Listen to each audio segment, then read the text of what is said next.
L'humanité vue de l'espace. Nous vivons aujourd'hui dans un monde interconnecté incroyablement complexe. Forgé par des innovations renversantes qui auront pris des milliers d'années à émerger. Grâce à ces innovations, nous avons tissé un immense enchevêtrement de réseaux qui nous permettent de prospérer. Maintenant, pour la première fois, nous pouvons rendre visibles ces liens virtuels qui nous unissent. Voici comment notre ingéniosité a façonné le monde moderne. Et comment elle pourra nous aider à assurer notre avenir.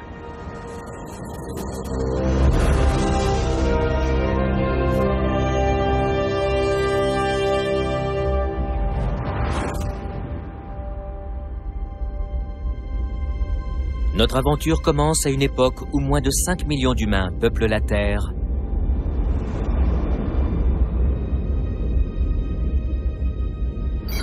Dans le croissant fertile, à l'est de la Méditerranée, 10 000 ans avant Jésus-Christ.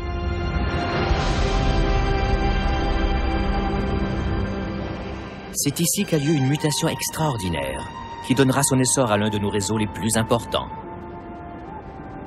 Ces terres généreuses et fertiles sont les premières où nos ancêtres ont l'idée de planter des graines. Ce geste qui peut sembler anodin changera l'humanité pour toujours.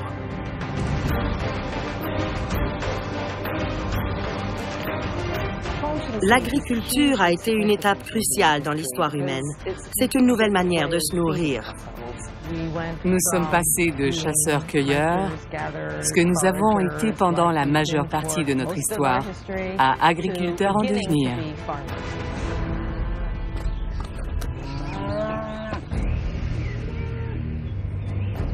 Mais l'agriculture ne se limite pas au Proche-Orient.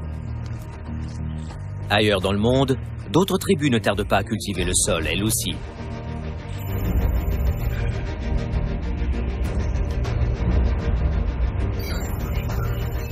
Au Mexique, les Olmecs plantent du maïs 9000 ans avant aujourd'hui. Il y a 8000 ans, c'est au tour des premières pommes de terre d'être récoltées au pied des Andes péruviennes. Les premières rizières voient le jour dans la vallée de la rivière des Perles, en Chine, il y a 7000 ans. Et en 3000 avant Jésus-Christ, le blé se répand en Europe.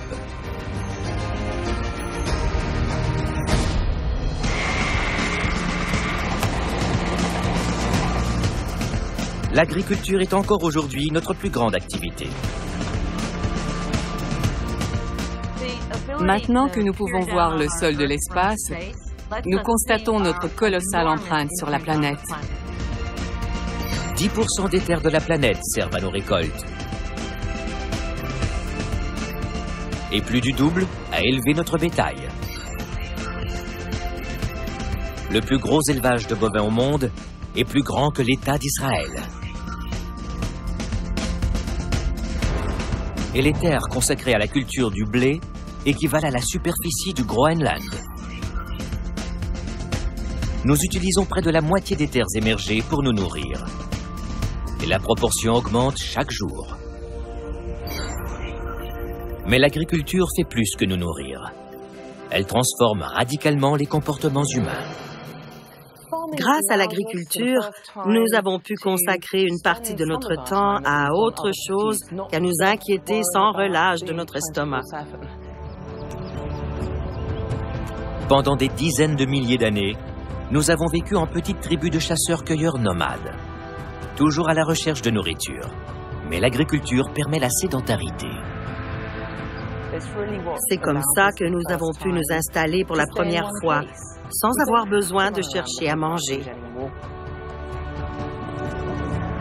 Dans ces premiers villages, un autre trait du caractère humain se renforce. La coopération.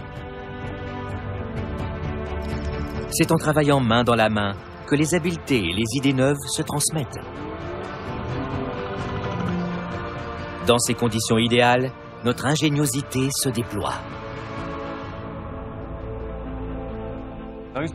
Les gens ont pu se spécialiser et avoir un rôle précis dans la société. Charpentiers, tisserands, forgerons. C'est ce processus, basé sur l'agriculture, qui permet de forger des civilisations complexes.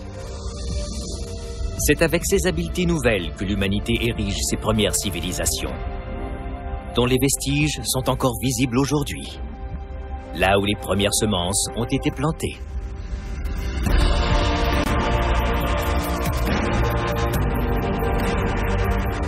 L'agriculture permet l'apparition des villes, comme Jéricho, Erbil et Byblos.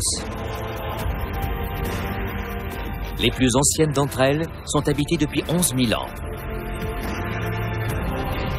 Elles sont les racines de notre monde moderne.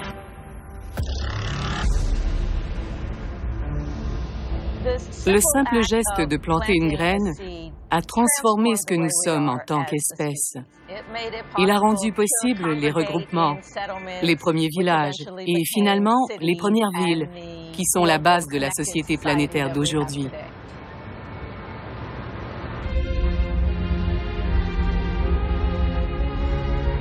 De l'espace, il est possible d'observer l'immensité des villes modernes.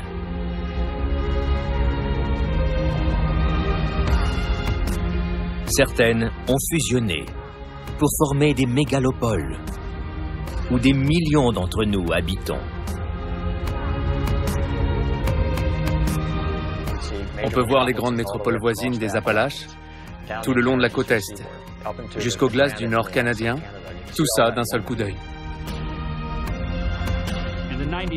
Pendant les 90 minutes que dure une orbite complète autour de la Terre, on voit que l'humanité s'est répandue absolument partout sur le globe.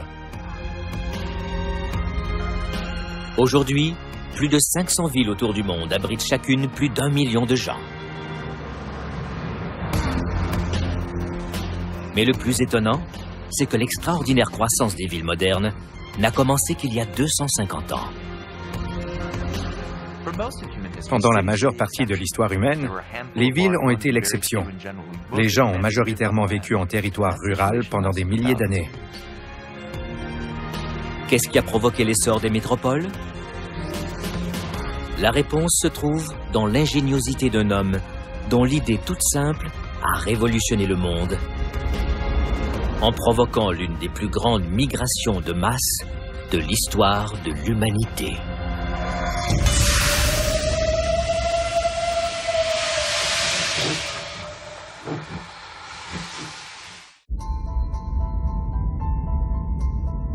Notre monde interconnecté a mis des millénaires à se développer. Aujourd'hui, l'imagerie satellite nous révèle l'ampleur des réseaux que nous avons mis en place. Ce qui inclut nos villes. Les populations des premières villes sont demeurées stagnantes pendant des milliers d'années. Mais il y a 250 ans, un homme a eu une idée qui allait changer la face du monde.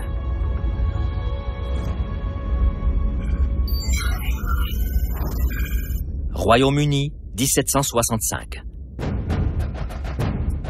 Alors que la plupart de nos ancêtres travaillent dans les champs, l'ingénieur écossais James Watt cherche à améliorer une invention récente. La machine à vapeur.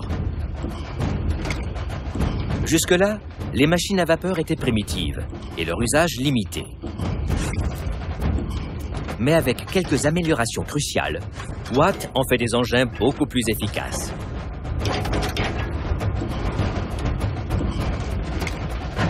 Il relâche le potentiel prodigieux de la vapeur. Il y a eu 3 bonds en avant incroyables dans l'histoire de l'humanité. Le premier a été la maîtrise du feu, le deuxième l'agriculture et le troisième s'est produit quand nous avons appris à produire de l'énergie avec la vapeur. Les ingénieurs s'emparent de l'invention de Watt et une nouvelle vague d'inventions déferle en un temps record.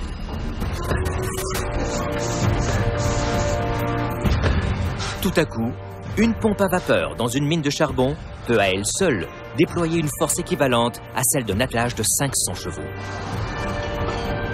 Nous avons maintenant plus que nos mains pour tout fabriquer. Nous avons des machines. Pour la première fois de l'histoire, la société humaine a pu dépasser la simple puissance du muscle en utilisant de la machinerie.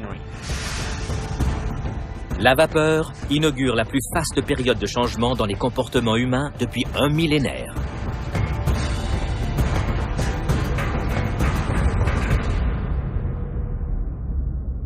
C'est à Manchester, en Angleterre, que ces changements sont les plus apparents.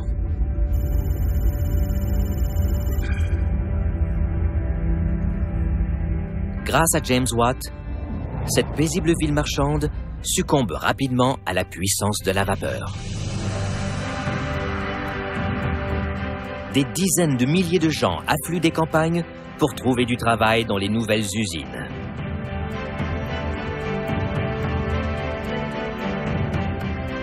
En seulement 50 ans, la population de Manchester explose.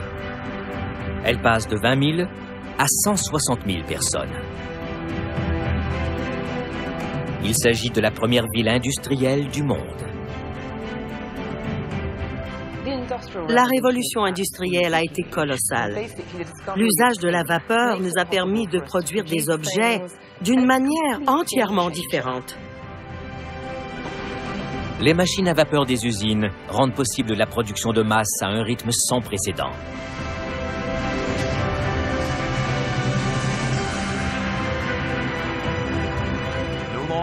Il n'y avait plus de travail dans les fermes, en campagne. Tout le travail s'était déplacé dans les villes et les usines qui transformaient le monde.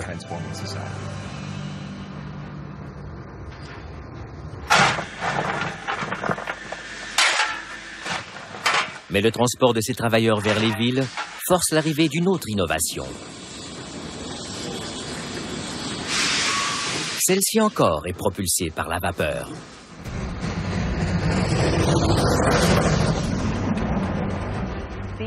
La chose extraordinaire, c'est qu'une ville peut s'étendre à l'infini, parce que le chemin de fer y fait parvenir la nourriture, le charbon, les gens.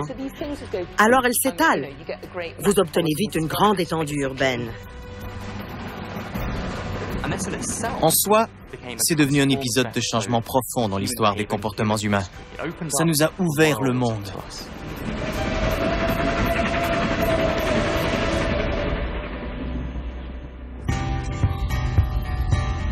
La révolution industrielle rassemble les gens comme jamais auparavant. Pour la première fois dans l'histoire humaine, la population des villes croît massivement, pour atteindre les millions en seulement quelques décennies.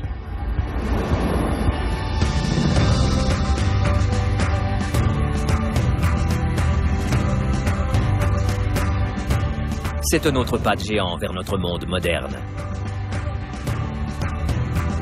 Ça s'est produit en Inde, en Chine, à Tokyo. Des villes comme Détroit sont passées d'un quart de million à 1 million d'habitants en seulement 10 ans. C'était extraordinaire. Une spirale folle. Les villes ont explosé. La révolution industrielle provoque l'une des plus grandes migrations de masse que le monde moderne aura jamais connue. Au début du 19e siècle, il n'y avait encore qu'environ 3% de la population qui vivait dans les villes. Après la machine à vapeur et le chemin de fer, la courbe devint exponentielle. C'est le début de l'époque urbaine. 1,2 million de personnes déménagent dans une ville chaque semaine. C'est extraordinaire. C'est un changement qui mène à un instant unique dans l'histoire humaine. En 2006, un événement extrêmement significatif s'est produit. Pour la première fois dans l'histoire, plus de gens vivaient dans les villes que dans les campagnes.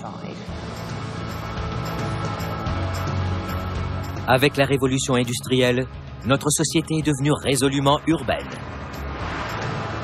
Mais pour que le monde moderne continue à fonctionner, il aura fallu une autre étincelle de génie. Une étincelle qui mènera au plus grand réseau d'ingénierie de la planète. Et nous y sommes presque tous connectés.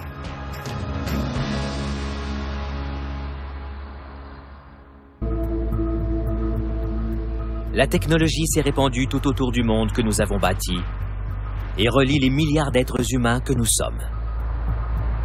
De l'espace, il est possible de voir les traces laissées par nos inventions.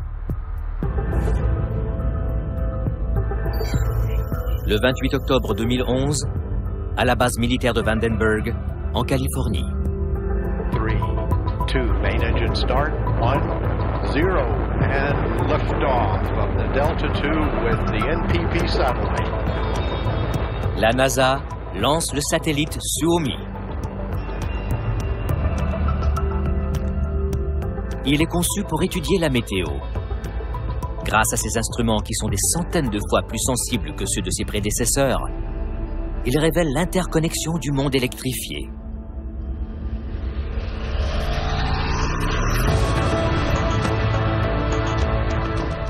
Voici la bille noire.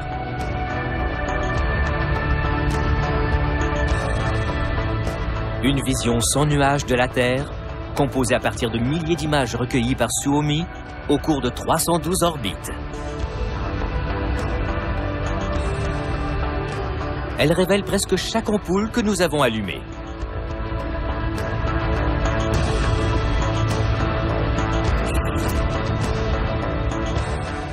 Les images de la bille noire de la NASA me sidèrent. Elles illustrent magistralement l'impact que l'électricité et tout le réseau électrique ont eu sur l'espèce humaine. Ici, le Nil apparaît comme un ruban de lumière, dont l'éventail s'élargit au-delà du Caire. Là, le scintillement de centaines de chalutiers révèle une frontière tracée par l'homme, en se confinant aux limites de leurs eaux territoriales. Alors que la Corée du Sud est baignée de lumière, sa voisine du Nord reste plongée presque entièrement dans l'obscurité. À partir du moment où nous nous levons pour aller travailler jusqu'à celui où nous nous couchons, presque tout ce que nous faisons implique d'une façon quelconque l'électricité. Quelle est l'étincelle qui nous a donné toute cette lumière?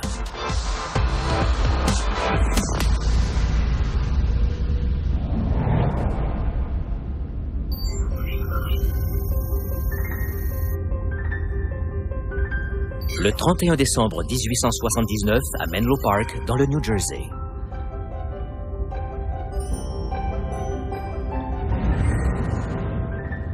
L'inventeur Thomas Edison présente sa version améliorée de l'ampoule électrique.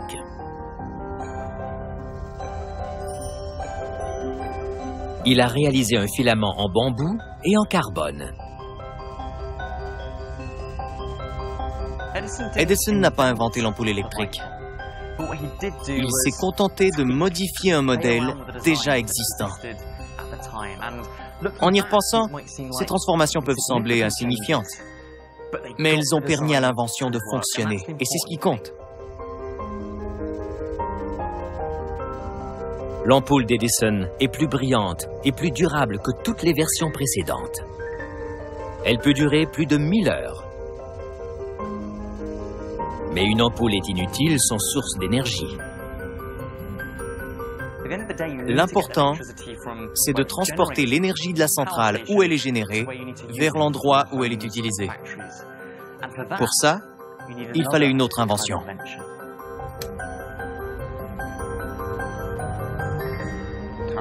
Thomas Edison a perfectionné l'ampoule électrique telle qu'on la connaît. Ce que l'on sait moins, mais qui est encore plus important, c'est qu'Edison est aussi à l'origine du réseau électrique. Edison a érigé un petit réseau de fils électrifiés pour transporter de l'énergie vers quelques centaines d'ampoules dans le sud de Manhattan. C'est le premier réseau électrique du monde. À partir de l'idée lumineuse d'Edison, le réseau électrique a pris des proportions colossales en un siècle.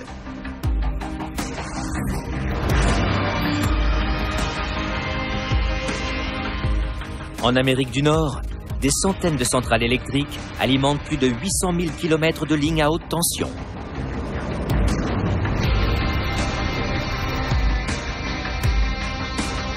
Ces lignes de transport relient des milliers de villes et fournissent en électricité plus de 300 millions de personnes.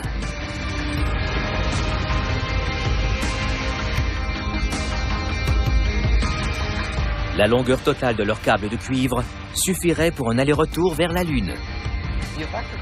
Le réseau électrique est une machine ahurissante. C'est la plus grande et la plus complexe jamais bâtie par l'homme. Et c'est extrêmement difficile de quantifier sa masse réelle. Aujourd'hui, le réseau électrique couvre la Terre entière. 47 000 km de câbles parcourent l'Australie. En Inde, c'est le double. Le réseau russe a 118 000 km de câbles. En Europe, 298 000 km de câbles relient 23 pays. En tout, le réseau électrique mondial fournit de l'électricité à plus de 5,5 milliards d'entre nous, soit 80% de l'humanité.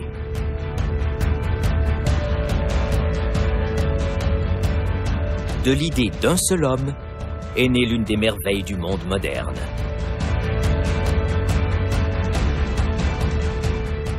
Le réseau électrique, c'est l'une des technologies les plus compliquées que l'homme a construites et déployées sur toute la Terre. L'électricité est le sang vital de notre société. Et le réseau électrique s'éveille.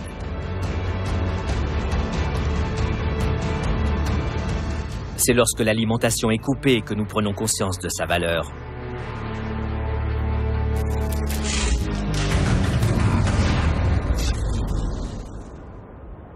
Soudain, la vie s'arrête. On ne peut plus aller sur Internet, on ne peut plus s'éclairer, on ne peut rien faire. C'est quand il y a une panne que l'on constate qu'elle sert à tout, que tout notre monde contemporain fonctionne grâce à elle.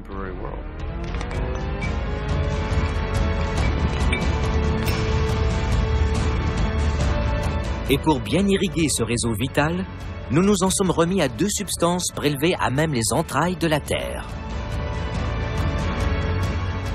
Des ressources dont nous sommes devenus dépendants et sans lesquelles notre monde n'existerait pas.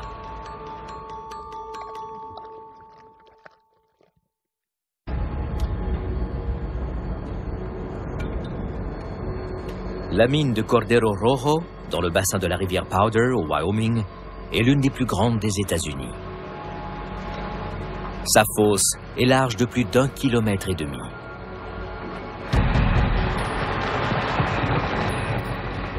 Ces machines, parmi les plus massives jamais construites, extraient des milliers de tonnes du sol chaque jour à la recherche de charbon. Les gens sont toujours surpris d'apprendre que la plus grande part de l'électricité mondiale est produite à partir de charbon.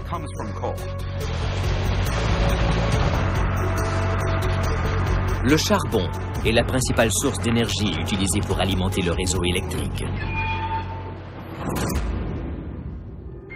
Ces images satellites en accéléré révèlent l'ampleur de l'exploitation du charbon dans le Wyoming au cours des 20 dernières années.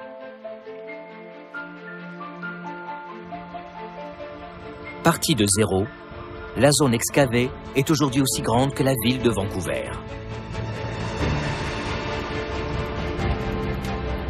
Malgré sa taille colossale, ce complexe minier ne comble même pas la moitié des besoins des États-Unis en électricité.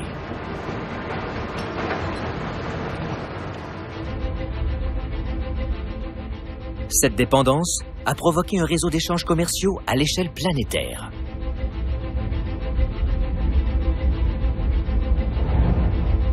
L'Indonésie est le plus grand exportateur de charbon. Elle en vend 30 millions de tonnes par année au Japon.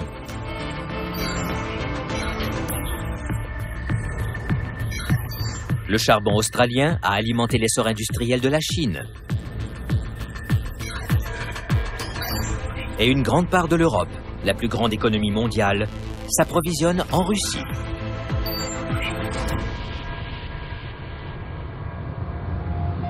Pour produire de l'électricité, le charbon est roi. Mais à lui seul, il ne suffirait pas à la demande. Il s'utilise chaque jour sur Terre assez d'électricité pour alimenter un foyer américain moyen pendant 5 millions d'années.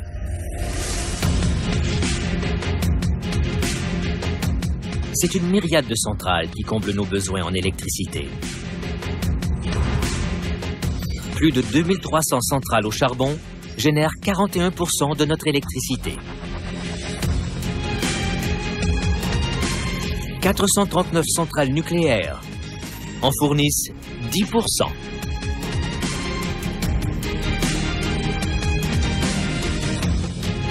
Le gaz naturel fait fonctionner près de 3000 centrales, qui produisent le 1/5 de l'électricité consommée.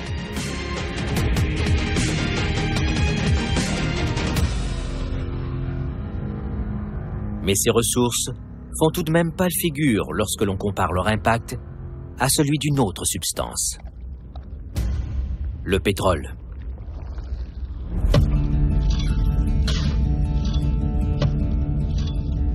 Titusville, en Pennsylvanie, le 27 août 1859. Jusqu'à cette date, le pétrole n'est récolté que là où il jaillit en surface.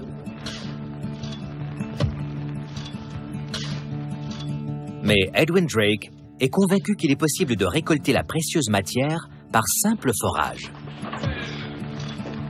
Il a immédiatement été confronté à des problèmes. L'huile creusait, puis le puits se remplissait d'eau, et les parois finissaient par s'effondrer. C'était un échec complet.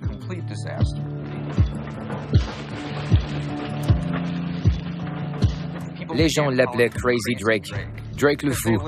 Il essayait de faire ce que personne n'avait jamais réussi. Mais il refuse d'abandonner. Il recouvre les parois de son puits de tuyaux en fer. Et cette fois, ça a fonctionné. Il avait foré le sol sur une vingtaine de mètres lorsque le pétrole s'est mis à jaillir. Tout à coup, on ne le trouvait plus si fou que ça. Avant le puits de Drake, le pétrole était utilisé à petite échelle pour le chauffage et l'éclairage. Ceci illustre encore comment un dispositif simple, né de l'inventivité d'un seul homme, aura suffi à faire exploser les limites de l'entreprise humaine. Le forage permet l'extraction et l'exploitation pétrolière à grande échelle.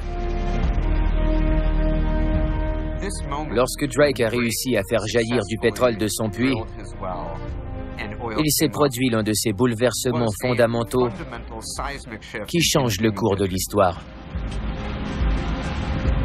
Aujourd'hui, la quête de l'or noir s'étend tout autour du globe. Les forages se multiplient de l'Alaska au sud de l'Australie et des plaines gelées de la Sibérie au désert brûlant de l'Arabie saoudite. Mondialement, 3500 puits et plateformes extraient pratiquement 4 millions de barils à l'heure. C'est environ 67 000 barils à la minute. En seulement 150 ans, nous avons extrait près d'1 billion de barils de pétrole de la Terre.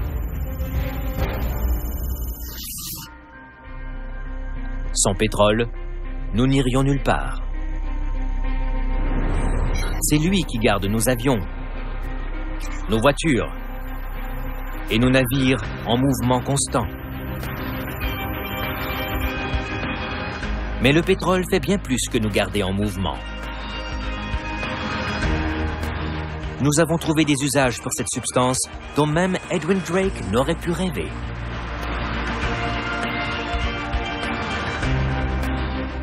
Presque tout ce que nous utilisons, chaque produit manipulé, est lié au pétrole. Le pétrole aux usages multiples est omniprésent. Déambulez dans n'importe quelle rue et il vous entoure. Du bitume sous vos pieds, à la peinture des murs, des produits placés en vitrine, au plastique des voitures. Les fibres synthétiques de nos vêtements, La chaise sur laquelle je suis, les pesticides et insecticides sur nos récoltes, la brosse à dents que j'utilise, les télévisions, les téléphones cellulaires. la caméra qui est utilisée pour me filmer. Tout ce à quoi on peut penser est lié au pétrole d'une manière ou d'une autre. C'est incroyable. Nous sommes extraordinairement dépendants de l'or noir. L'influence du pétrole est d'autant plus grande qu'il sous-tend une activité humaine millénaire et rassembleuse. Le commerce. Les immenses réseaux commerciaux modernes ont toutefois des origines bien modestes. Il aura suffi d'une boîte en métal toute simple pour transformer nos vies.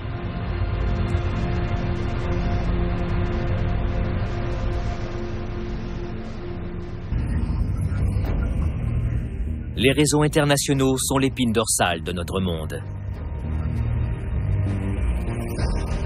Des millions de kilomètres de routes et de chemins de fer. Des milliers d'avions qui relient tant de villes. Et des navires qui sillonnent tous les océans. Ils servent au transport de tout ce que notre civilisation produit. Ces réseaux commerciaux sont devenus le lien indispensable qui nous unit. Tout ce que l'on consomme et que l'on utilise provient d'endroits différents. Et ça ne s'était jamais produit. S'il y a bien une chose qui fait tourner le monde aujourd'hui, c'est le commerce international. Mais comment s'est développé ce réseau aussi vital? Les racines du commerce moderne remontent à presque 2000 ans. En Chine centrale.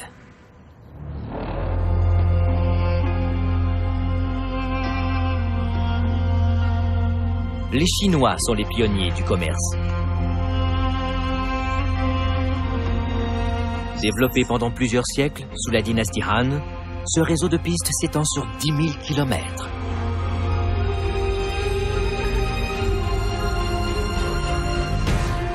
Il forme la route de la soie.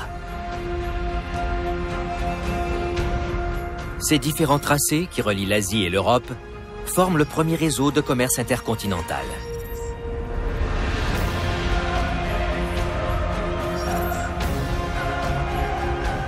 Elle permet aux Occidentaux de faire de nombreuses découvertes.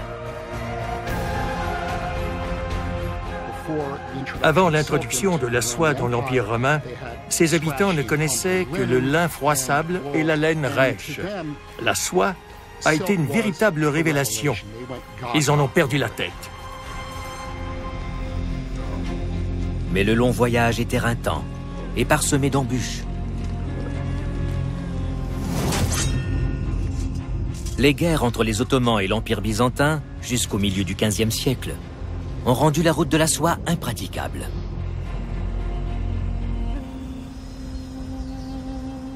Mais le commerce entre l'Orient et l'Occident est trop profitable pour être abandonné. Il faut trouver une nouvelle route pour atteindre l'Extrême-Orient.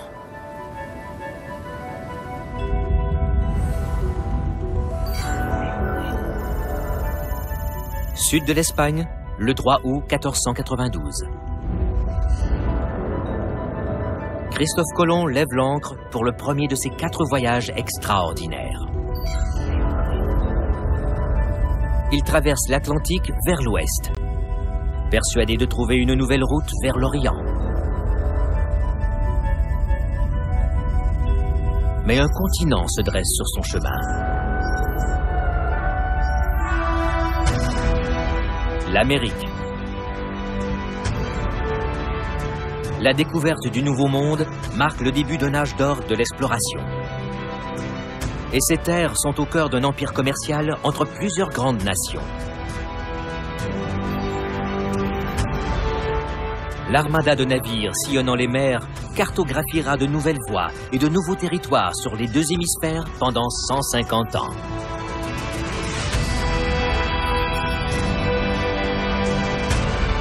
Même si leurs aventures ont souvent été décrites comme d'héroïques missions d'exploration, la plupart de ces marins étaient motivés par un désir de développer le commerce.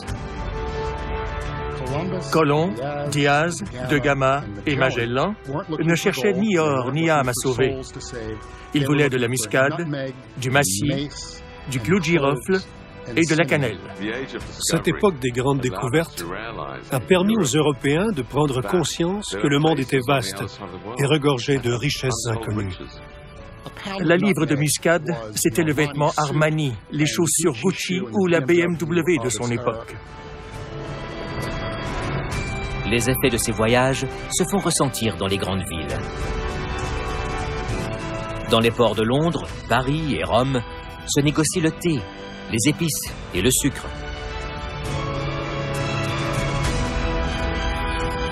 Le café fait son apparition à Amsterdam et à New York. Les premières voies de transport maritime enrichissent les ports qu'elles relient. Elles jettent les bases des grands réseaux de transport et de commerce modernes. Mais l'essor des grands marchés de masse devra attendre encore plusieurs centaines d'années.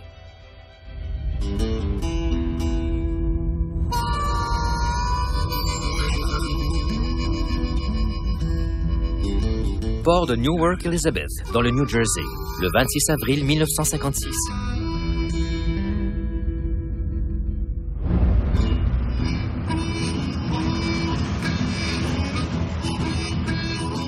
Malcolm McLean s'apprête à révolutionner le commerce mondial grâce à son invention.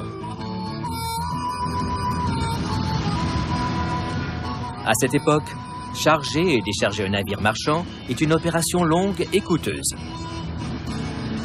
Les céréales sont descendues en cale à l'aide de grues et le reste des marchandises est empilé à la main là où l'espace le permet.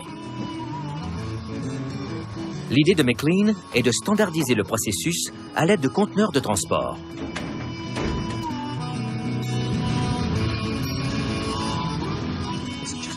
Ce n'est qu'une boîte, mais l'avantage du conteneur est de fournir une unité standard.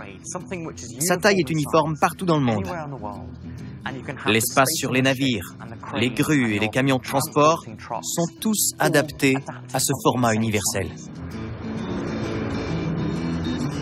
Le conteneur de taille unique fait rapidement dégringoler les coûts de chargement, qui passent de 6 $ à seulement 16 cents par tonne. Cette incroyable amélioration de l'efficacité fait baisser les coûts de transport et rend le commerce international beaucoup plus abordable.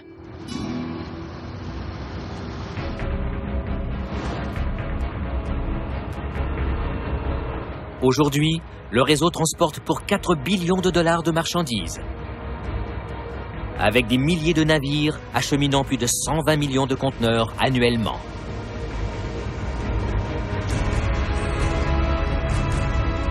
De l'espace, un groupe de satellites de positionnement suit le mouvement de cette immense flotte.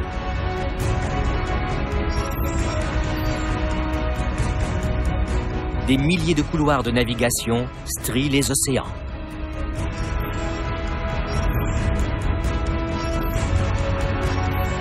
C'est un réseau mondial où des cargaisons énormes transitent entre plus de 4500 ports à conteneurs.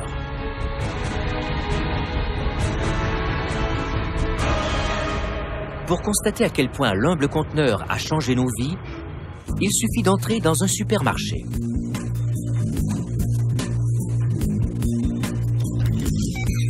On y trouve des oranges et des bananes des États-Unis et de l'Équateur, du poisson de la Chine, du bœuf de l'Argentine ou des amandes du Maroc. Une telle diversité de produits serait inimaginable sans transport maritime.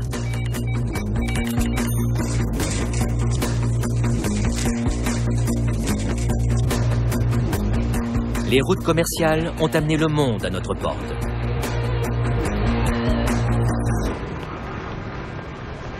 Mais les objets ne sont pas les seuls en mouvement constant.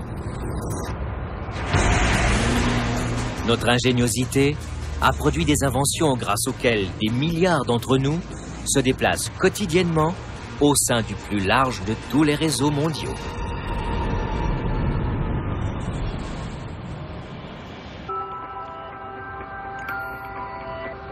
New York, l'une des plus grandes villes du monde.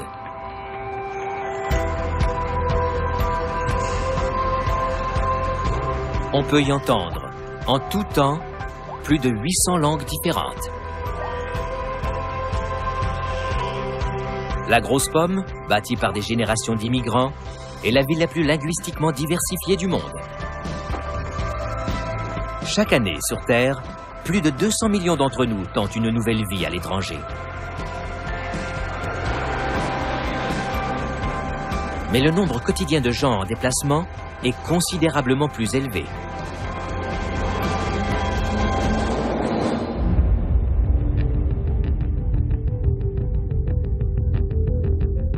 À chaque instant, pas moins du 1/5 de l'humanité entière est en déplacement. Que ce soit en suivant une portion de notre énorme réseau de routes, de chemins de fer, de voies maritimes ou aériennes, les transports nous ont ouvert le monde. Ils nous permettent d'aller n'importe où, n'importe quand. Il y a seulement un siècle, à peu près rien de toutes ces infrastructures n'était en place. Nos ancêtres ont mis des milliers d'années à sortir d'Afrique. Il aura fallu encore des milliers d'années pour qu'un premier humain fasse le tour de la planète. Maintenant, ça se produit chaque jour. Comment sommes-nous devenus si mobiles? La réponse se trouve encore dans une invention.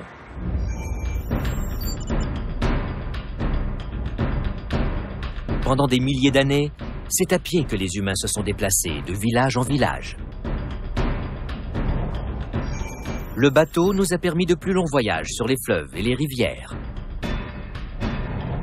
À l'aube du 19e siècle, bon nombre de villes sont desservies par des diligences.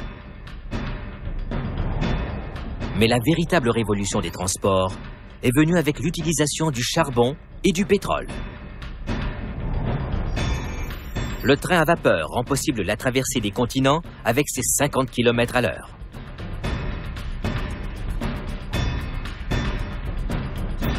Et enfin, voici l'invention qui ouvrira les continents à chaque individu.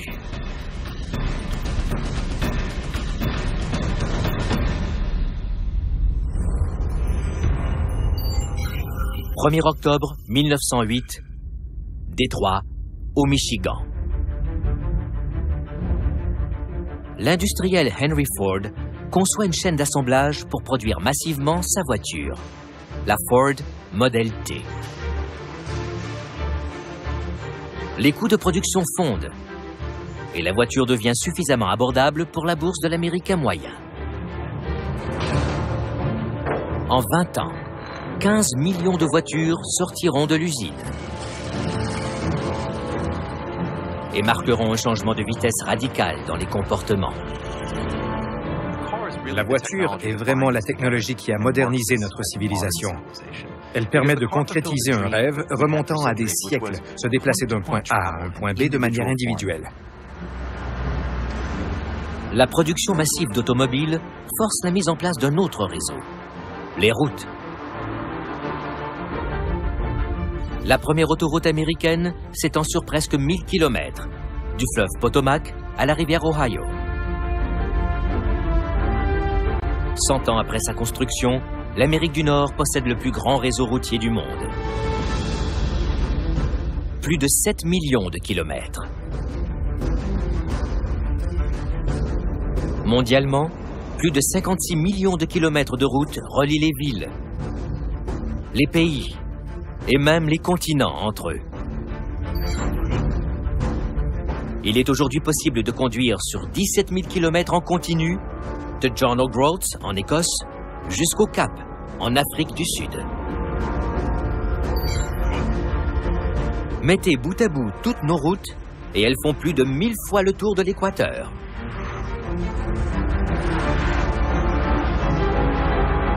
Il y circule au total environ 1 milliard de voitures.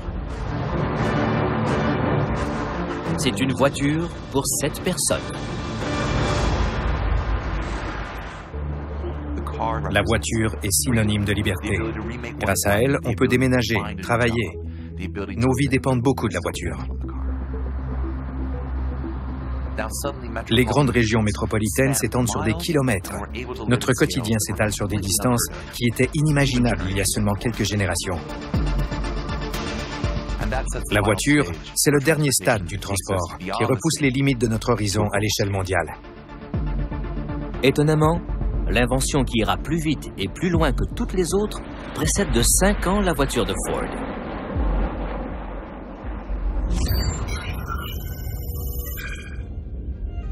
Kitty Hawk, en Caroline du Nord, le 17 décembre 1903. Sur cette plage balayée par les vents, les frères Wright testent une machine baptisée le Flyer. Son vol est bref. Il s'étire sur 36 mètres et ne dure que 12 secondes.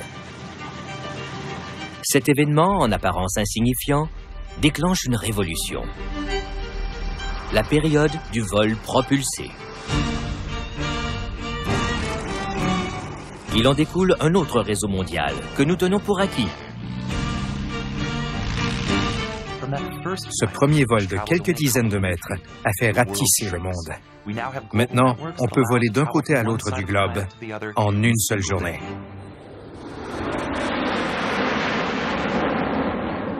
Grâce aux données radar et GPS, il est possible de suivre tous les avions qui sillonnent le ciel chaque jour. En tout temps, 1 demi-million d'êtres humains se trouvent suspendus dans les airs. Annuellement, 40 millions de vols transportent 3 milliards de passagers vers des destinations lointaines. C'est un réseau mondial de plus de 40 000 aéroports qui les accueille.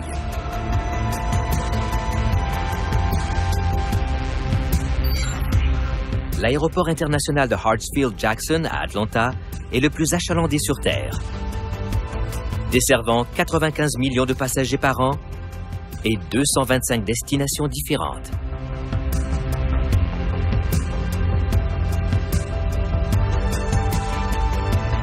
Aujourd'hui, l'aviation brosse un portrait fascinant des déplacements humains.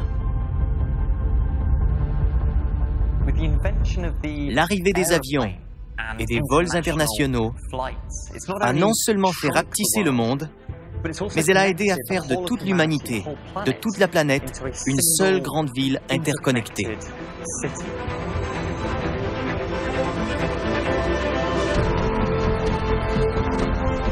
Plus de 90% de la surface du globe nous est accessible en moins de 48 heures.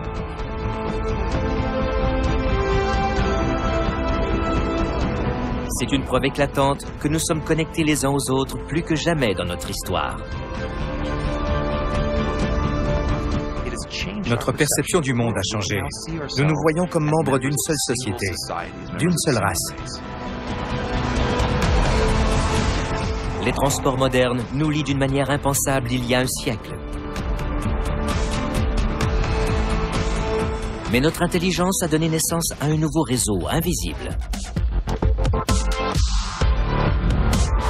Un réseau qui nous permet de discuter face à face avec une personne à l'autre bout du monde sans quitter notre foyer.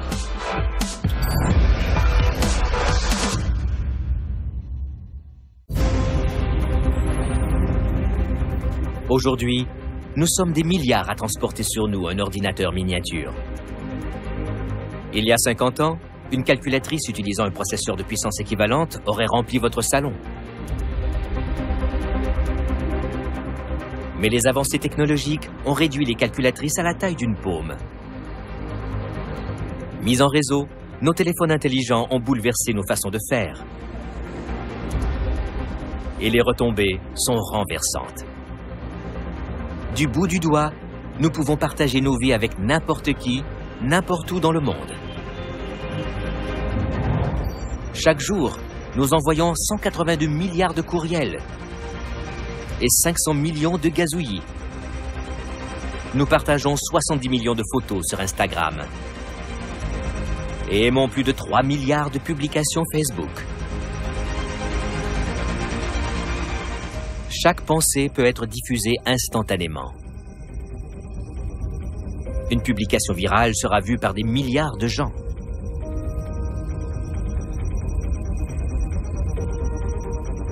Pourtant, il y a 5 siècles, 99% de nos ancêtres n'ont jamais vu un seul livre.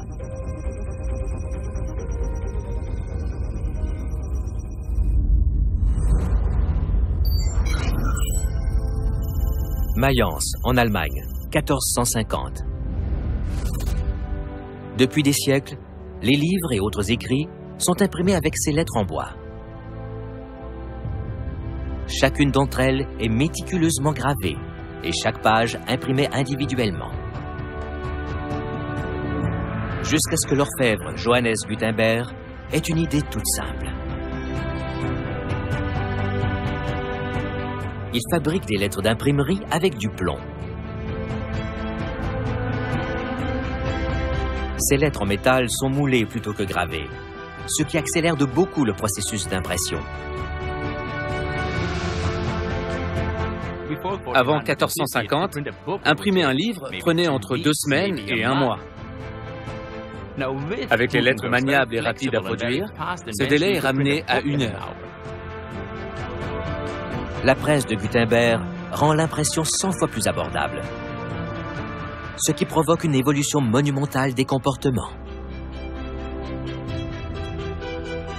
Une fois les livres accessibles et bon marché, les gens ont voulu apprendre à lire et à écrire. La lecture et l'écriture ne sont plus réservées aux riches. Pendant les 500 années suivantes, la presse à imprimer deviendra le principal outil de communication de masse, inondant le monde de millions de livres et de journaux. La presse à imprimer n'est pas qu'une innovation technologique. C'est un outil de transformation sociale. Elle permet aux gens d'échanger leurs idées à une échelle bien plus grande qu'auparavant.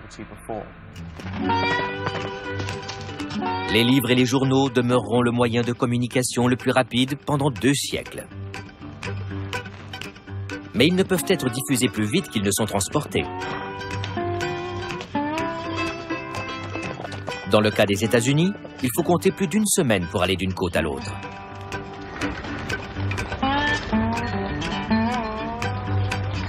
Mais au début du 19e siècle, une invention accélère les communications de manière exponentielle.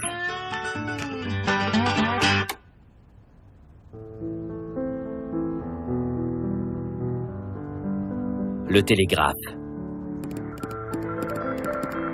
Grâce à l'électricité, la diffusion de messages n'est plus limitée à l'allure d'un cheval, car ce message circule dans un câble à une vitesse avoisinant celle de la lumière.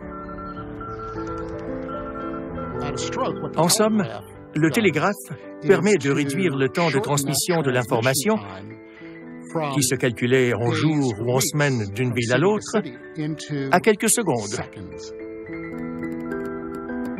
Le véritable test du télégraphe ne sera pas de relier 2 pays, mais 2 continents.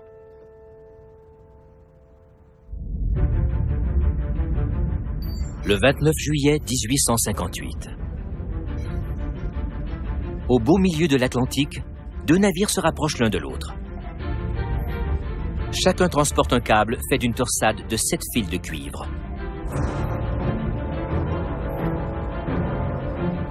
Lentement et minutieusement, les 2 câbles sont reliés pour former le premier câble télégraphique transatlantique. Pour la première fois, l'Europe et l'Amérique étaient reliés par un câble qui pouvait utiliser l'électricité afin d'envoyer des messages. Le 16 août 1858, la reine Victoria envoie un message télégraphique au président Buchanan. En tout, les 99 mots du message de Sa Majesté mettront 17 heures et 40 minutes à être transmis. Une vitesse dérisoire selon les standards d'aujourd'hui.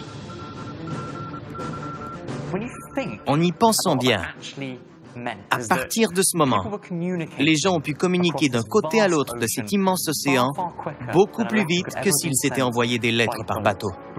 Les continents se sont rapprochés. C'est un exploit phénoménal.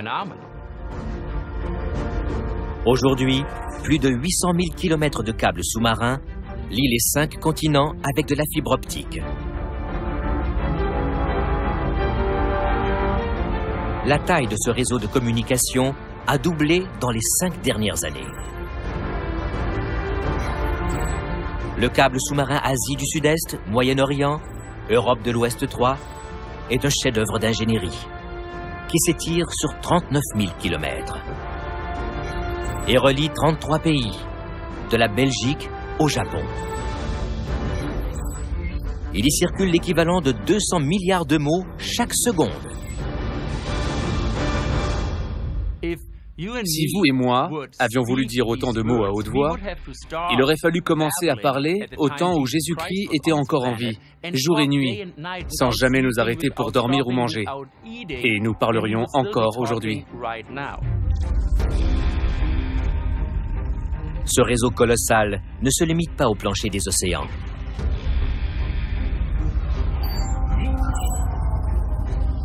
Environ 56 millions de kilomètres de câbles quadrillent les États-Unis à eux seuls. L'ensemble de ces fils forme le réseau de communication suprême. Celui qui a redéfini à lui seul toutes nos manières de communiquer. Internet.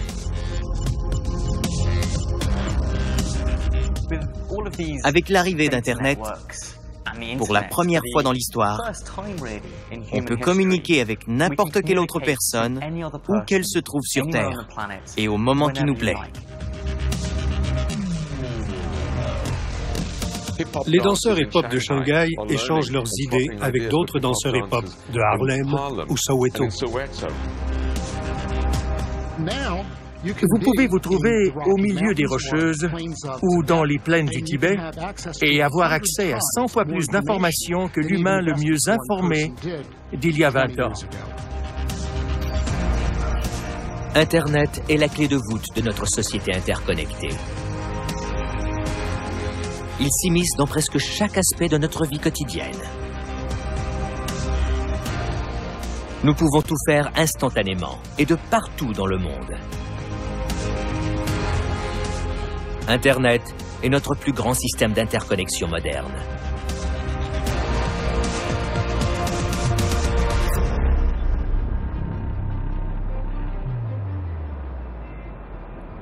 Nous avons parcouru un incroyable chemin au cours des 12 000 dernières années. Grâce à nos inventions, nous avons érigé un réseau mondial d'une complexité renversante. Chacune de ces branches comble un besoin en fournissant nourriture, énergie, biens, tout en nous permettant de nous déplacer et de communiquer. C'est une trame serrée qui s'étend d'un bout à l'autre de notre monde moderne et qui nous relie les uns aux autres. Les données qui y circulent sont particulièrement éloquentes. Elles nous permettent de prévoir notre avenir. Elles révèlent les défis gigantesques qu'il faudra relever pour nourrir notre population en croissance effrénée et inspirent les nouvelles inventions qui seront indispensables à notre survie sur Terre.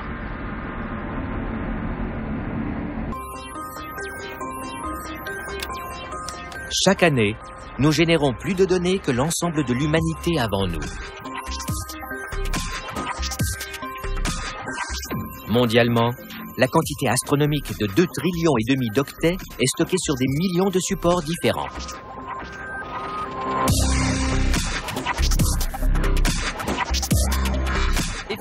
Si nous gravions toutes ces données sur CD-ROM, nous aurions 7 ou 8 piles de disques qui atteindraient la Lune.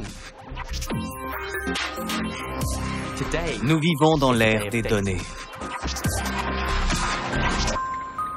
Ces données ont une valeur inestimable. Nous pouvons, grâce à elle, brosser un portrait détaillé de notre monde. Voir à quel point nous sommes devenus liés les uns aux autres, et même dépendants les uns des autres. Et surtout, elles nous font prendre conscience de nos faiblesses.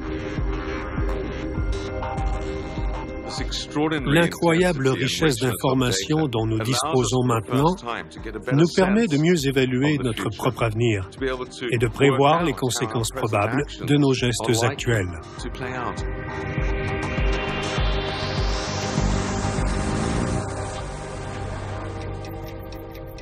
Voici le compteur de la population mondiale.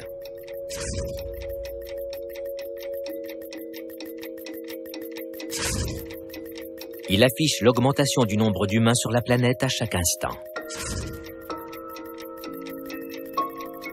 Ce nombre augmente de 200 000 chaque jour. Nous sommes aujourd'hui 7 milliards 300 millions. Comment avons-nous atteint ce nombre? Et jusqu'où augmentera-t-il? La population mondiale a d'abord cru très lentement. Il aura fallu 11 500 ans pour atteindre le premier milliard d'humains. Mais seulement 130 ans de plus pour atteindre le double.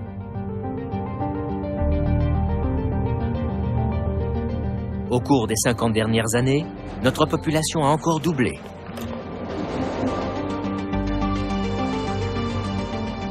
Notre propre succès nous a lancés sur une voie sans retour. Dans seulement 15 ans, notre population devrait atteindre 8 milliards de personnes. Et l'on prédit dépasser les 9 milliards 20 ans après.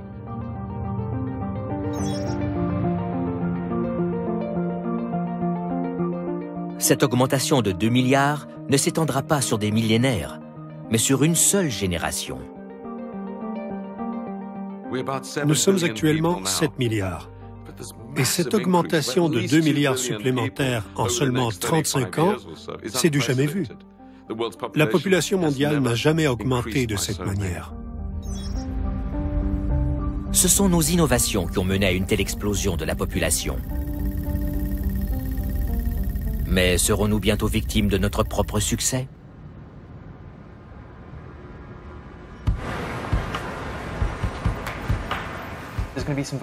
Nous aurons d'énormes défis à relever dans un avenir proche. Il faudra faire vivre cette énorme quantité de gens sans ravager notre environnement naturel. Les principaux défis seront la nourriture. La nourriture, c'est la vie. Sans elle, nous mourrons. Je ne peux pas le dire plus simplement. La nourriture, c'est la vie. L'eau. Presque toutes les activités humaines requièrent de l'eau. Pour faire pousser les récoltes qui nous nourrissent ou faire fonctionner nos industries, nous avons besoin d'eau. Et les sources d'énergie. Comment arrivera-t-on à répondre aux besoins? Comment tous nous éclairer? Comment faire avancer toutes nos voitures? Le compteur tourne. Chaque jour qui passe, notre population grandissante demande plus de nourriture, plus d'eau et plus d'énergie. Comment répondre à la demande sans surexploiter la Terre? Ni faire changer davantage son climat? En tant que scientifiques, nous savons que le climat change naturellement. Nous l'avons toujours su.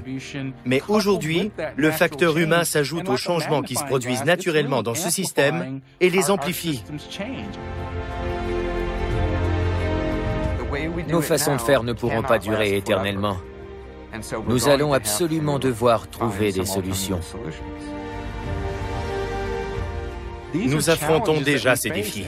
Ajoutez 2 autres milliards de personnes d'ici 35 ans et l'échelle du problème apparaîtra encore plus clairement. Nous devons trouver une solution. Une manière d'assurer notre avenir sur la planète.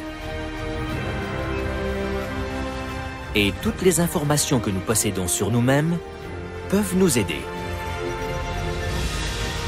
Ces données permettent de comprendre de quelle manière notre civilisation va évoluer.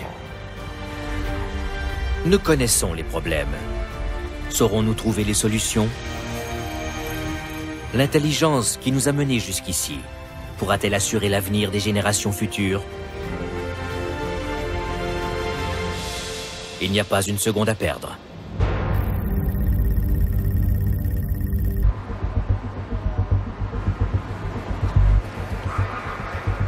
L'intelligence humaine a permis à la population mondiale de croître d'une manière inédite dans l'histoire. Nous serons 2 milliards de plus d'ici 2050. Et nos modes de vie devront changer. Le plus grand défi à relever sera de nous nourrir. Comment alimenter 9 milliards d'êtres humains? C'est un véritable casse-tête. Ça ne sera pas facile. Nourrir l'humanité n'est pas une mince tâche. Cela nécessite une énorme quantité de terre pour planter les récoltes et élever le bétail, des millions de litres d'eau, ainsi que de l'énergie pour produire et transporter les aliments que nous consommons. Tout cela laisse une empreinte sur l'environnement. Les activités agricoles sont les plus grandes émettrices de dioxyde de carbone. Il faudra réussir à produire assez de nourriture pour tous, sans causer de tort à notre environnement.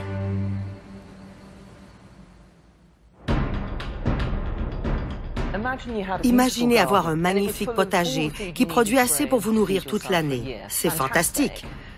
Et si ce potager rétrécissait d'1 mètre par an? Vous pourriez vous en tirer pendant quelques années, mais que faire quand ce ne sera plus possible? Aujourd'hui, il faut environ 2 acres de terre pour nourrir un Américain moyen.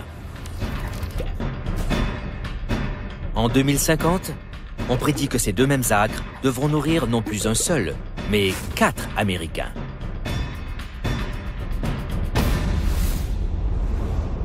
Presque toutes les terres arables du monde sont déjà exploitées en ce moment. Et s'il était envisageable d'étendre notre agriculture de manière verticale?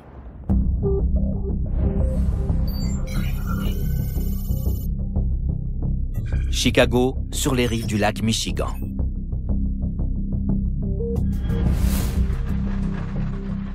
Bienvenue dans l'atmosphère futuriste de la ferme Green Sense.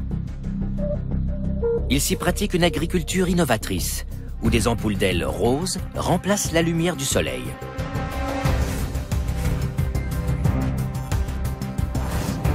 La disposition verticale de ces plants permet de réduire leur emprise au sol de 90% et rend possible d'engranger jusqu'à 26 récoltes par an.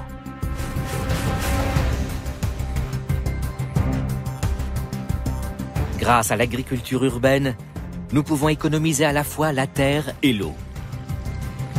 Ces plantes ne consomment que 10% de l'eau dont elles auraient besoin dans un champ. Un avantage immense, puisque l'un des autres problèmes imminents de l'humanité est l'accessibilité à l'eau potable.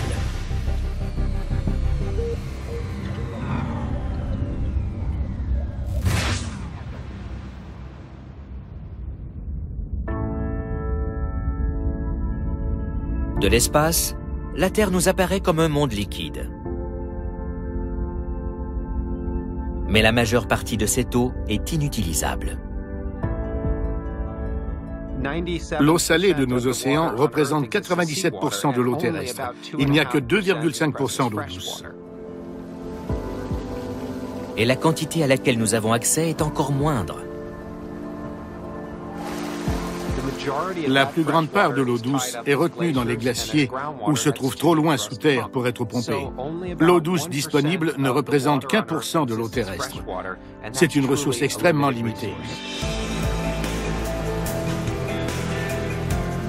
Nous utilisons les 2 tiers de ce 1% d'eau douce pour produire de la nourriture. Il suffit d'analyser de près un repas ordinaire pour le comprendre.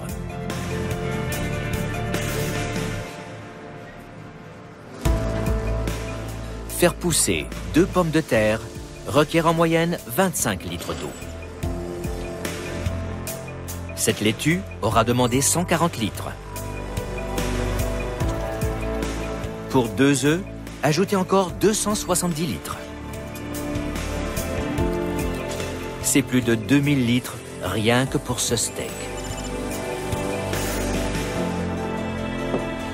Vous accompagnez le tout d'un verre de lait, 200 litres. En tout, environ 2600 litres d'eau douce ont été nécessaires pour produire ce repas. Nous en consommons des millions à chaque heure qui passe. Presque tous les aliments que nous consommons proviennent d'un champ agricole équipé d'un système d'irrigation.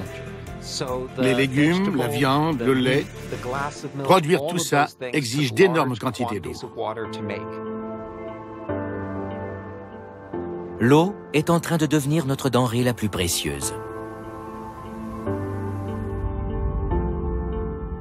Les conséquences de notre soif sont clairement visibles de l'espace. Je n'oublierai jamais le jour où j'ai voulu prendre une photo de la mer d'Aral. Il m'a fallu plusieurs orbites avant de la trouver, parce qu'elle a pratiquement disparu.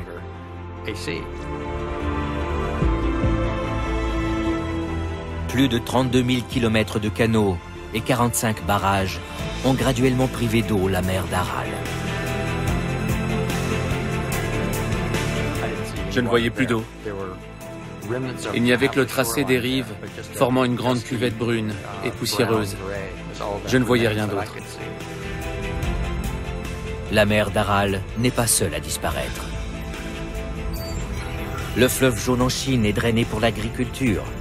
Seuls 10% de ses eaux atteignent la mer. Le fleuve Indus au Pakistan subit le même sort. 90% de ses eaux sont prélevées. Aux États-Unis, moins de 10% des eaux du fleuve Colorado atteignent le Mexique. Des méthodes permettant d'économiser la terre et l'eau seront essentielles. Des fermes comme Greensense pourraient fournir une partie de la réponse. Et d'autres solutions prometteuses sont en train d'éclore.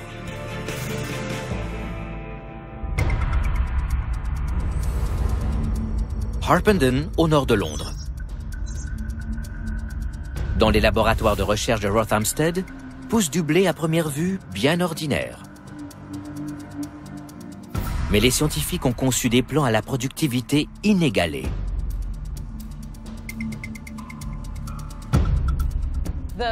La meilleure façon d'augmenter notre capacité à produire de la nourriture est d'augmenter le rendement de chaque culture, puisqu'on obtient plus sur la même superficie. Nous devrons nous reposer de plus en plus sur le génie génétique pour que nos cultures restent les plus productives possibles.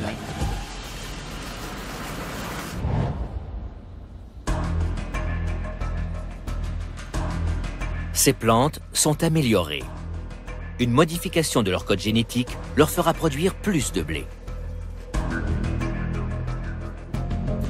Cette augmentation se fait sans accroître l'usage de terre, d'eau, de fertilisants ou de pesticides. Aujourd'hui, en Angleterre, on récolte 8 tonnes de blé par acre de terrain. Ces plants sont conçus pour produire jusqu'à 20 tonnes. Les biotechnologies peuvent aussi aider les végétaux à mieux résister aux insectes, aux sécheresses et aux inondations. Ce qui pourrait rendre de nouvelles terres propres à la culture. C'est possible que l'on réussisse à créer du blé résistant aux sécheresses qui pourrait pousser en Afrique subsaharienne ou du riz résistant aux inondations qui conviendrait à certains secteurs de l'Asie. Nous pourrions bientôt voir du riz ultra résistant poussé en Inde et au Pakistan. Du maïs survivre aux sécheresses de l'ouest du Kansas. Ou encore prospérer dans les régions sèches de l'Ouganda. Du blé pourrait être récolté sous les climats semi-arides d'Afrique, d'Australie ou d'Amérique du Sud. Ces nouvelles méthodes d'agriculture seront la clé pour nourrir le monde futur et pourraient même aider à ralentir les changements climatiques. Étonnamment, l'agriculture est à l'origine du quart des gaz à effet de serre que l'humain rejette dans l'atmosphère.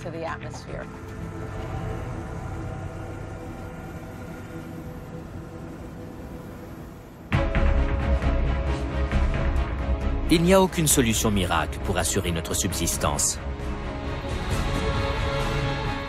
Mais changer comment planter, où planter et quoi planter aidera.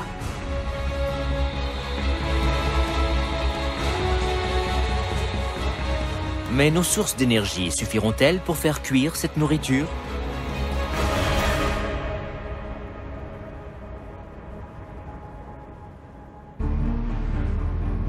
Presque toutes nos activités exigent une source d'énergie.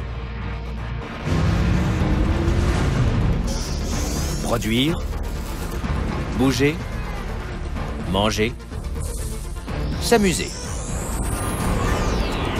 Alors que notre population se dirige vers les 9 milliards, nos besoins en énergie ne font que grandir.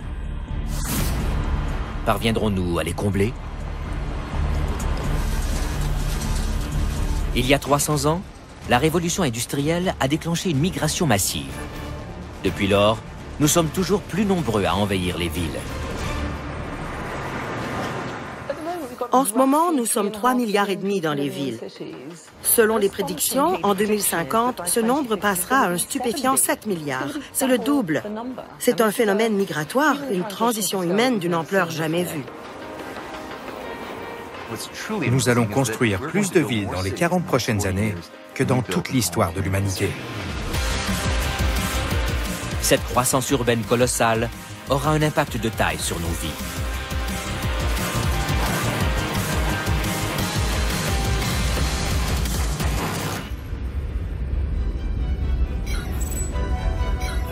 D'ici 2050, on prévoit que les déplacements d'une ville à l'autre augmenteront dans la proportion incroyable de 600%.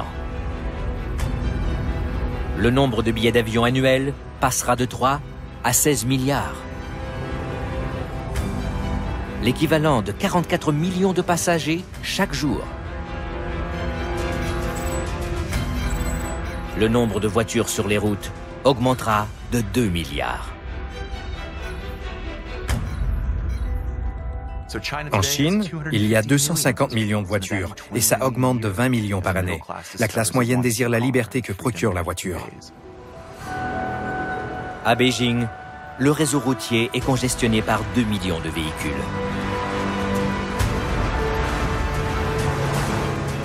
Et ce nombre augmente de 1500 chaque jour.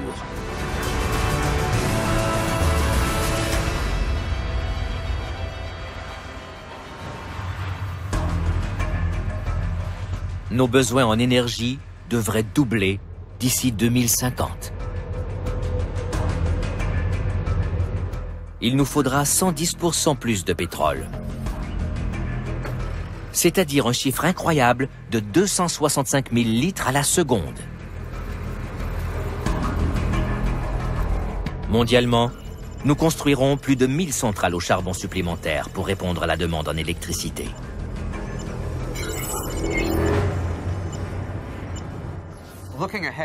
Dans l'avenir, les plus fortes croissances en demande énergétique proviendront de pays comme la Chine et l'Inde.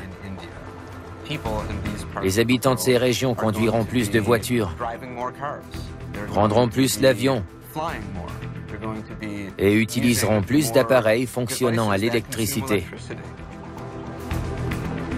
Aurons-nous suffisamment de ressources pour combler ces besoins grandissants?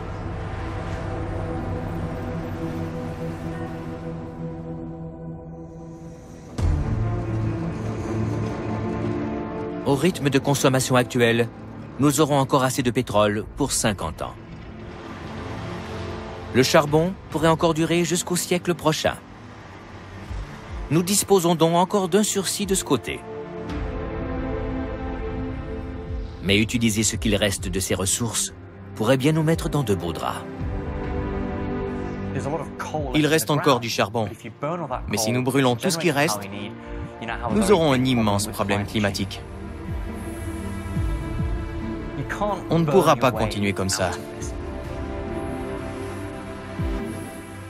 L'utilisation de combustibles fossiles pourrait ajouter 300 milliards de tonnes de dioxyde de carbone dans l'atmosphère d'ici 2050 et amplifier de beaucoup les effets des changements climatiques.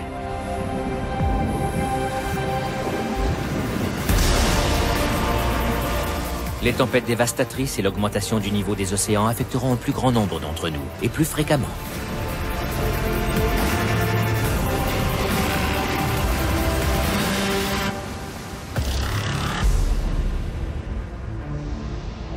Voici le sud-est asiatique. Pendant les 35 prochaines années, la population de ces villes côtières devrait exploser.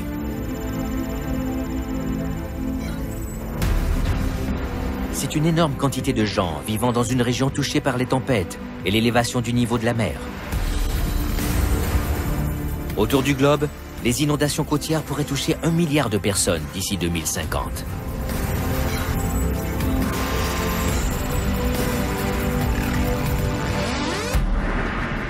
Nous devons trouver de nouvelles façons d'aborder la question énergétique. L'être humain a une capacité d'innovation extraordinaire.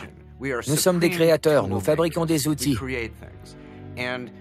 Nous sommes déjà en train de développer des machines et des technologies qui pourront nous permettre de créer et de stocker l'énergie d'une manière différente.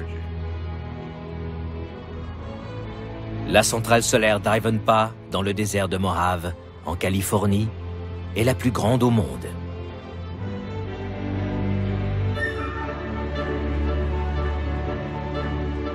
Plus de 300 000 miroirs contrôlés par ordinateur focalisent la lumière du soleil au sommet de tours géantes.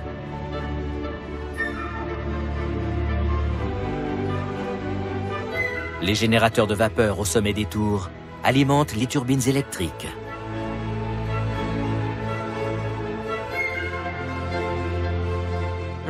Il n'y a encore pas si longtemps, disons à peine quelques décennies, l'énergie solaire était encore vue comme une belle utopie, une fantaisie un peu marginale. Mais des centrales comme celle-ci font du rêve une réalité. Ivanpah, à elle seule, produit assez d'électricité pour alimenter 140 000 foyers. Je crois qu'aujourd'hui, de grandes centrales comme celle-là ont prouvé que la technologie est prête. Nous pouvons vraiment produire de grandes quantités d'électricité grâce à l'énergie solaire. Et Ivanpah n'exploite qu'un fragment de l'énergie que le Soleil pourrait fournir. Notre plus proche étoile nous offre un autre cadeau inestimable. C'est sa chaleur qui est à l'origine des vents.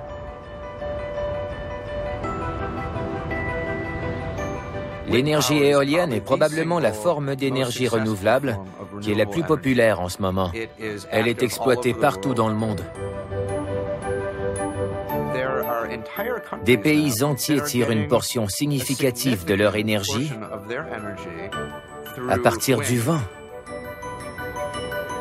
Chaque année, le Soleil fournit suffisamment d'énergie pour combler les besoins mondiaux 20 000 fois.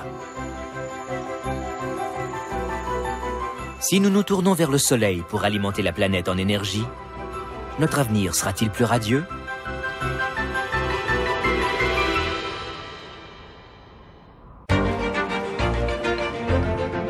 Notre population augmente et notre soif d'énergie grandit avec elle.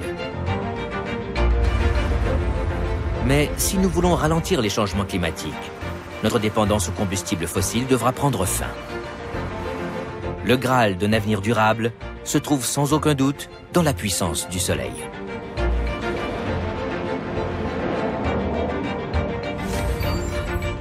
Au cours des 5 dernières années, notre recours à l'énergie solaire a augmenté de presque 100%. La Chine a la capacité de produire presque 400 gigawatts d'énergie renouvelable à tout moment. C'est plus du double de la consommation totale d'énergie en Afrique. Au Canada, l'énergie éolienne a augmenté de 2000% dans les 10 dernières années. Et alimente aujourd'hui 1,5 million de foyers et d'entreprises. Tout ça, presque sans émettre de gaz à effet de serre. Longtemps avant qu'on ne se mette à creuser le sol à la recherche de charbon et de pétrole, on se fiait déjà à la puissance du soleil. Dans l'avenir, il faudra boucler la boucle et revenir au soleil pour produire la majeure partie de notre énergie.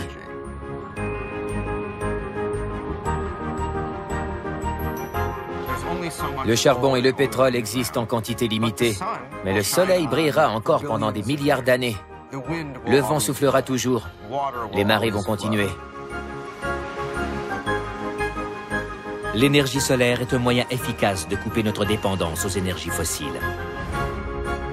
Bien exploitée, elle pourrait transformer notre monde et combler tous nos besoins en énergie.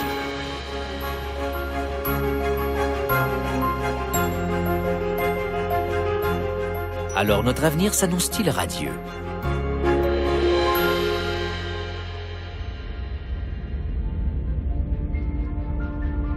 En 12 000 ans, l'humanité a vécu une série de transformations incroyables.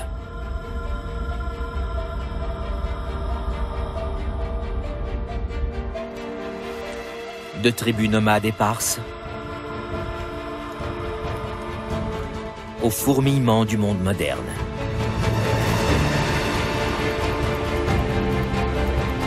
Notre ingéniosité nous a menés à construire un vaste réseau d'interconnexions. Un réseau auquel nous sommes tous liés aujourd'hui. Cette multiplication des liens entre nous nous rend interdépendants. Donc, nous devons plus que jamais prendre soin les uns des autres, parce que nos choix personnels affectent tout le système. Nous avons maintenant la capacité de voir ces liens.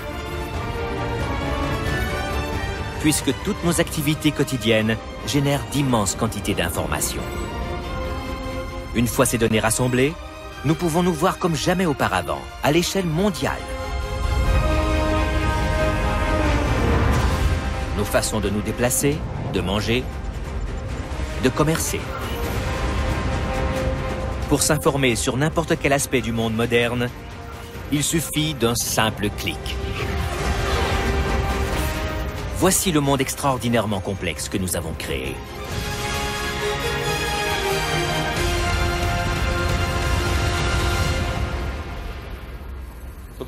Pour la première fois dans l'histoire, nous avons assez de données pour nous voir globalement. Mais la pérennité de ce monde n'est pas assurée. C'est là le prix de notre ingéniosité.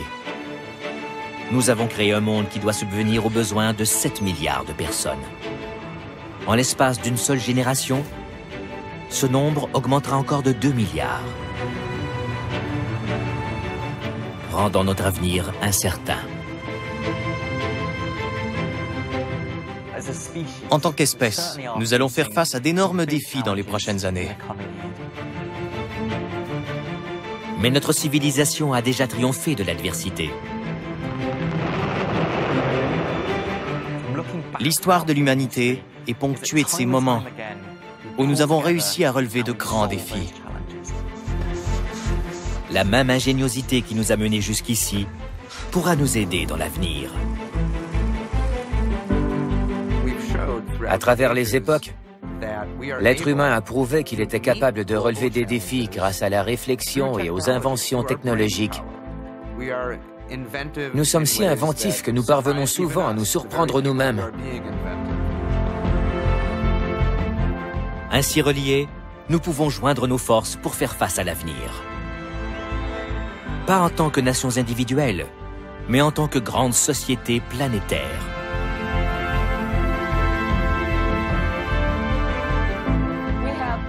Nous avons accumulé plus de savoir que jamais auparavant.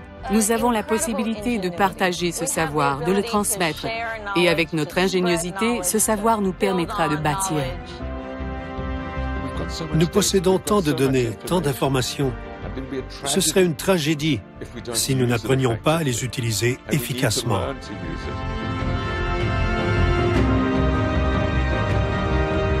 C'est en apprenant de cette abondance de données que nous bâtirons notre avenir. Est-ce que je voudrais vivre dans le futur? Lequel? Je ne crois pas qu'il n'y en ait qu'un seul devant nous. Nous contribuons tous à bâtir l'avenir. Et je veux faire ma part pour ériger une société encore plus connectée que celle d'aujourd'hui. Un monde où nous serons tous liés d'une manière qui nous aidera à atteindre notre plein potentiel. Je suis certain que c'est possible.